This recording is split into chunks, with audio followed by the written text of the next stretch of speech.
네, 영원한 현역 박지원 전 비서실장과 함께하는 고품격 정치 토크 박지원의 정치의 품격 시즌2 박지원 전 국정원장 전 대통령 비서실장 나와 계십니다. 안녕하십니까?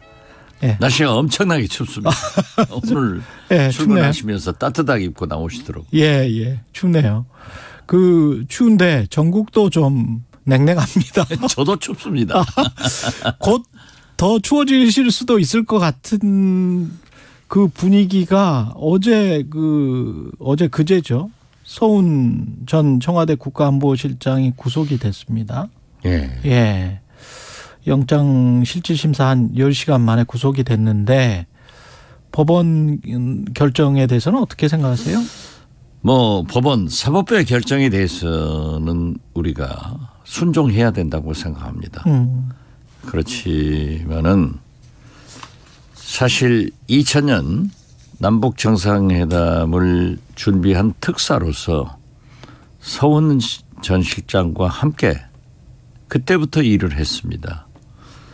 북한을 접촉하고 제가 김대중 대통령께 서훈 당시 단장이었습니다. 단장은 국보입니다. 그렇게 남북 관계에 대해서 해박한 지식과 경험과 판단을 가지고 있는 분이 없습니다. 라고 해서 김대중 대통령도 국보급이다. 라고 하면서 당시 국장으로 승진을 시켰습니다. 사실 어떤 의미에서 보면은 윤석열 대통령도 대북 접촉을 할 때는 서훈 전 실장 같은 전문가를 앞세울 수는 없지만은 뒤에서 자문은 받을 수 있을 것이다. 주요한 자산입니다. 미국 정보기관도 어떤 의미에서 보면은 북한도 굉장히 아쉬워할 것으로 생각합니다. 예. 이런 분단 국가에서 정권이 바뀔 때마다 남북 문제로 이런 일이 일어나는 것은 굉장히 유감스럽고 잘못됐다. 이런 생각하면서 이러한 인적 자산이 정치인도 아니고 전문가인데 구속이 된 것은 저는 참 이건 아니다. 이렇게 생각합니다. 지금 말씀하시는 거는 문재인 전 대통령의 SNS 입장하고 거의 비슷한 것 같은데요. 그죠? 사실은 제가 먼저 SNS에 올렸고 예. 몇 언론에서 보도를 했더라고요. 그런데 문재인 대통령께서도 똑같은 말씀을 하셔서 견해가 같구나 이렇게 느꼈습니다. 네, 거기에 대해서 이제 국민의힘은 과민하게 반응한 거고 어떻게든 자신에 대한 문 전 대통령 자신에 대한 책임을 피하고 싶어서로 해석된다. 이게 박정학 국민의힘 수석 대변인의 이야기인데요. 글쎄요, 국민의힘의 반응은 정반대이기 때문에 제가 논할 가치를 느끼지 않습니다. 예. 그렇지만은 문재인 대통령이 피하려고 하면은 내가 승인했다. 이런 말씀 하셨겠어요? 최종 승인은 내가 했다. 네, 그렇죠. 예. 그것은 내 책임이다. 내 통치 행위다. 라고 하는 말씀을 하신 것 아니겠어요? 물론 지금 현재 이 정권의 칼날이 용공, 문재인, 비리, 이재명으로 향하고 있지만은 문재인 대통령을 향할 수 있을까? 그것은 저는 의심스럽습니다. 용공, 문재인, 비리, 이재명으로 향하고 그렇죠. 있다. 총체적으로 야당 탄압을 하고 있지 않습니까? 그 검찰 서해 공무원 피격 사건 관련해서는 결국은 검찰이 최종 승인권자라고 스스로 이야기를 한 문재인 전 대통령에게 뭔가 조사도 하고 수사도 하고 뭔가 법적인 조치를 취할까요? 어떻게 보십니까? 칼날은 문재인 대통령을 향하겠지만은 지금 현재 서훈 전 실장을 구속한 것은 최종 책임자라는 판단자라는 그런 문구가 들어있지 않습니까? 예. 그렇기 때문에 저는 거기까지는 향하려고 노력을 하겠지만은 국민 정서도 있고 전직 대통령에 대한 예우가 있기 때문에 하지 못할 것이다. 저는 그렇게 봅니다. 그 구속영장이 발부가 됐단 말이죠. 증거인멸의 우려 이런 이야기가 이제 통상적으로 나오고 있는데 정보 삭제된 그 부분이 가장 검찰의 주장에 따르면 정보가 삭제됐다. 예. 그게 이제 그 자진 월북이 아니다라고 생각되는 정보들이 삭제됐다. 뭐 이런 거 아니에요? 제가 또 그러한 것 답변하면은 검찰에서는 기자회견에서 증거인멸을 시도했다. 그 이야기도 하더라고요. 그런 건데 지금 저도 이런 답변을 하면은 박지원은 KBS 최강시사에 출연해서 증거인멸을 기도했다 이렇게 나오려는지 모르겠습니다. 그렇지만은 저는 방어권 차원에서 얘기를 하는데 서훈 전 실장으로부터 어떤 지시도 받았지 않고 삭제 지시도 없었다. 제 자신도 없었다. 당시 국정원장이셨고요. 그렇죠. 예. 그리고 제가 관계장관 회의나 NSC 모든 회의에 참석했지만은 그런 지시는 없었다 하는 것을 저는 분명히 밝히고 모든 회의에 검찰에 나가서도 진술할 것입니다. 검찰에 나가서도 진술할 그렇죠. 것이다. 없는 것을 없다고 해야죠. 사실대로 해야죠. 지금 언론 보도에 따르면 검찰은 이렇게 지금 생각을 하고 있는 것 같아요. 23일 새벽 1시에 청와대에서 열린 관계장관 회의, 새벽 1시에 관계장관 회의가 열렸다는데 그 그렇습니다. 회의도 제가 참석했습니다. 그에 서훈 전 실장이 자진 월북과 배치되는 자료는 삭제하라. 그런 말씀 전혀 없었어요. 그렇군요. 그런 말이 있었으면 저도 삭제 지시했겠죠. 감사원의 감사 결과 발표 보도자료에 의하면은 국방부는 3시에 돌아가서 했고 새벽 3시에 국정원은 그 다음 날 24일 날 아침 10시 전후에 저는 청와대 회의에 참석했는데 그런 지시가 있었다. 그러면 자, 그 SI 첩보를 말이죠. 어떻게 월북이라는 그러한 관계 부분만 삭제를 시킬 수가 있어요? 일부만. 그렇죠. 일부만 어떻게 삭제를 지시해요? 그리고요. 거듭 말씀드리지만은 생산부서는 국방부입니다. 생산부서는 국방부. 그렇죠. 그리고 공유부서가 국정원이고 안보실이고 미군도 있는 것으로 알고 있습니다. 거기에 수백 명이 그걸 보았는데 어떻게 삭제 지시를 합니까? 지난번에 말씀하신 것처럼 과거에 국정원에서 그러한 삭제 지시를 하고 그러한 그 못된 정치 사찰에서 공작을 할 때는 처음부터 멍텅구리 핏이라는 소위 자기들만 그 관계자들만 취급하는 PC를 구입해 가지고 자기들끼리 논의하고 그 PC 자체를 없애버립니다.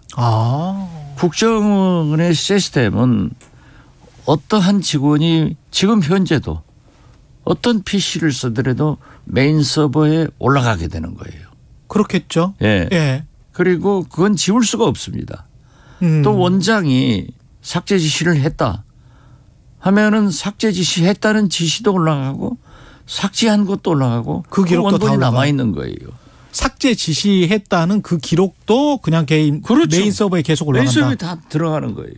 그렇기 때문에 과거 그 역대 정권들이 하던 식으로 멍텅구리 PC를 가지고 삭제 지시를 했다. 또 첩보를 지급했다 하면은 성립이 돼요. 그렇지만은 지금 현재 문재인 국정원에서는 멍텅구리 PC를 사용한 적도 없고 제가 그러한 잘못을 완전히 법과 제도에 의한 개혁을 했는데 누가 그 짓을 해요. 지금 현재 우리 국정원 직원들도 어떠한 지시를 해도 그러한 것은 받아들이지 않습니다. 그럼 제가 일단 검찰의 주장을 믿고 다시 한번 여쭤볼게요. 국정원은 삭제 지시를 안 했다라고 지금 전 국정원장께서 말씀을 하셨고 국방부는 생산했던 곳이기 때문에 그렇다고 치고 그러면 청와대 안보실만 삭제를 했을 가능성은 있습니까? 그것은 모르죠. 그건 모른다. 저는 모르죠. 국방부에서 어떤 일이 있었는지 회경에서 어떤 일이 있었는지 문제는 NSC 또는 관계장관 회의에서 국방장관, 해경청장, 해수부 장관이 보고할 때 들었을 뿐이지 그러한 일은 거듭 말씀드리지만은 국정원은 대북 및 해외 정보를 첩보를 수집해서 예. 분석해 가지고 대통령께 보고하고 예. 정책부서인 외교부나 국방부나 통일부 등에 지원하는 업무입니다. 그렇기 때문에 감사원에서 검찰에서 생각하는 국정원을 그런 시각으로 봐서는 안 된다 이거죠. 알겠습니다. 그리고 모든 것이 다 기록돼 있어요. 다음 수순으로 검찰은 지금 박지원 전 원장님을 소환한다, 소환 검토한다 이런 보도가 있던데 혹시 연락은 아직 못 받으시죠? 연락 없습니다. 연락 있으면 가야죠.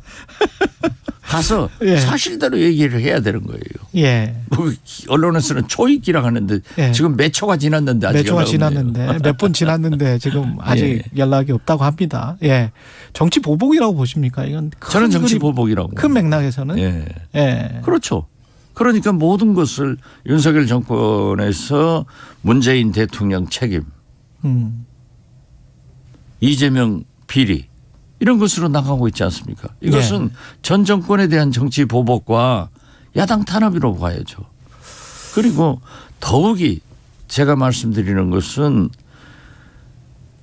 지구상 유일한 분단 국가인 대한민국에서 남북 화해 협력을 위해서 접촉하는 이러한 일은 일종의 대통령의 통치 행위입니다. 네. 그러나 법의 범주를 벗어나지는 않습니다. 이러한 일을 정권이 바뀔 때마다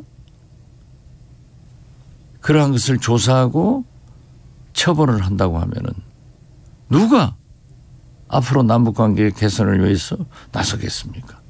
저는 거듭 말씀드리지만은 서훈 전 국가안보실장은 캐도에서 파견 나가가지고 김영삼 정권 때부터 북한에서 몇 년간 근무를 했습니다. 그 후 역대 정권에서 가장 해박하게 대북 문제를 취급해온 남북관계 접촉에 그의 손길이 안 닿은 곳이 없습니다. 전문가입니다. 실무자입니다. 경험자입니다. 정책 판단가입니다. 그리고 가장 중요한 것은 북한의 인적 사항을 그분만큼 파악하고 있는 분이 없습니다. 그래서 저는 윤석열 대통령도 북한과 외교적 대화를 하겠다고 지금 말씀하시지 않습니까? 예. 언젠가 할 때 저는 서훈 전 원장 같은 전문가들의 자문을 구할 필요가 있고 미국의 정보기관도 나아가서는 북한에서도 굉장히 아쉬워할 것으로 믿습니다. 저는 이 전문가를 특히 분단 국가에서 싹을 잘라버린다? 이건 중요한 인적 자산의 파괴로 결국 국익에 반하는 일이다. 그렇게 봅니다. 서훈은 국정원장 등을 했지만은 정치인이 아닙니다. 굉장히 실무적 접근을 하시는 분이에요. 지금 윤석열 대통령이 출입 기자들과의 아침마다 하는 그 약식 기자회견 이거를 지금 중단을 했는데 신년 기자회견은 얼마 안 남을 것 같습니다만은 한 달 후에 신년 기자회견은 해야 된다고 보세요? 당연히 하겠죠.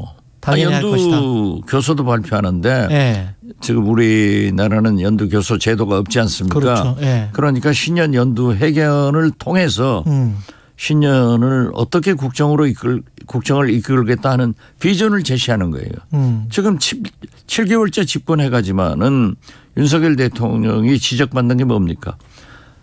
내가 대통령 5년을 어떠한 나라를 만들겠다. 이 비전 제시를 하고 있지 않지 않습니까? 예. 그렇기 때문에 암울한 거예요. 장관도 뭘 하는지 모르는 거예요. 그런데 신년 기자회견을 통해서 반드시 신년에 어떤 비전을 제시해야 된다. 저는 그렇게 봅니다. 예. 저는 뭐 도스태핑도 했으면 좋겠는데 안 하신다고 하니까 뭐 대통령이 안 하면 그만이죠 뭐. 그렇죠. 근데 그 도스태핑이랄지 뭐 이런 거는 지금 중단을 했습니다마는 관저 정치라고 해서 그 아마도 당권 주자가 될 만한 분들을 이렇게 한두 분씩 그리고 이제 언론에서는 이른바 이제 윤핵관이라고 불리는 분들을 만나요. 관저 정치는 역대 어떤 대통령도 했습니다. 예.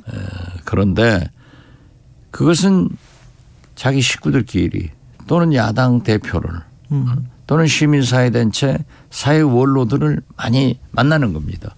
예를 들면 김대중 대통령은 김수환 추기경님, 강원영 목사님, KBS 박권상 사장님 이 세 분을요 가장 많이 만났습니다. 한두 달에 한 번씩 만나는 거예요. 아, 그랬군요. 그래서 여러 가지 여론을 들으시는데 윤석열 대통령은 문재인 대통령은 사람이 먼저다.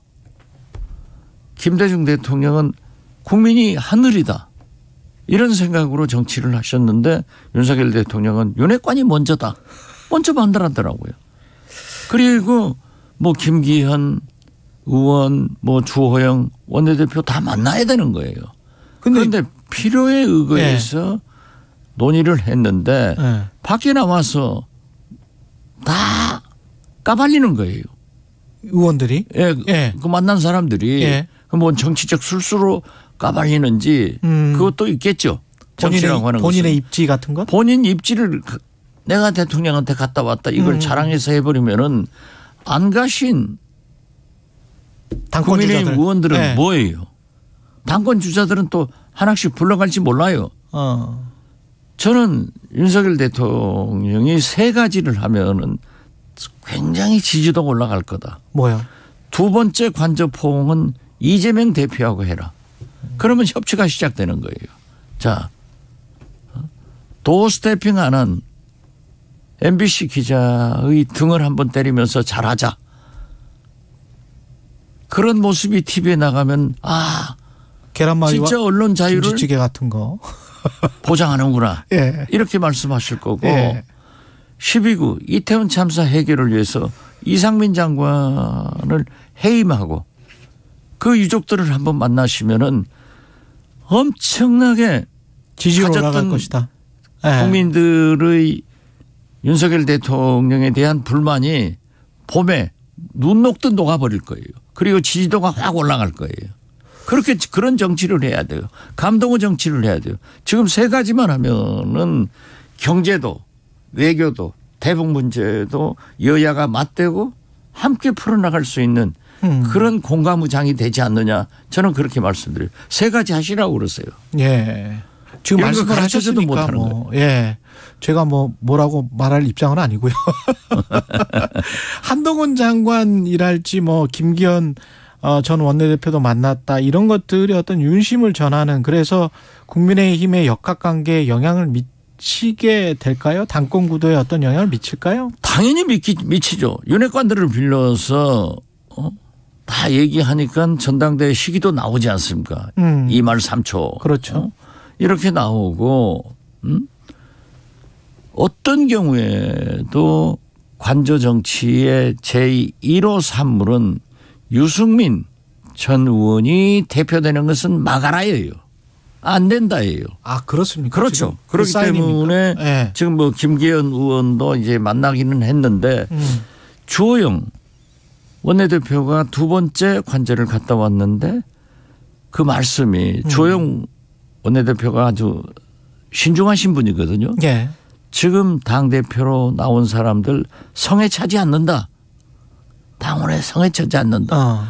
그러면서 다시 한동훈 얘기가 나오니까 저도 한동훈은 이번에 대표를 나오지 않고 내년 총선에 나올 것이다. 그렇게 말씀하셨죠. 네. 그랬는데 기류가 바뀌는 것 아닌가. 아, 기류가 바뀌는 거 아닌가. 네. 결국 윤 대통령의 성에 차는 후보는 한동훈인가.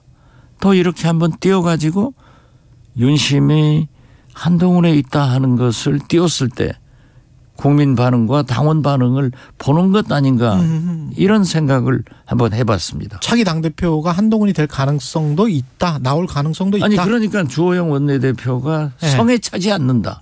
그 발언의 의미는? 이 의미는 한동훈을 윤심에 두고 있지 않느냐. 또 그것을 한번 띄워가지고 네.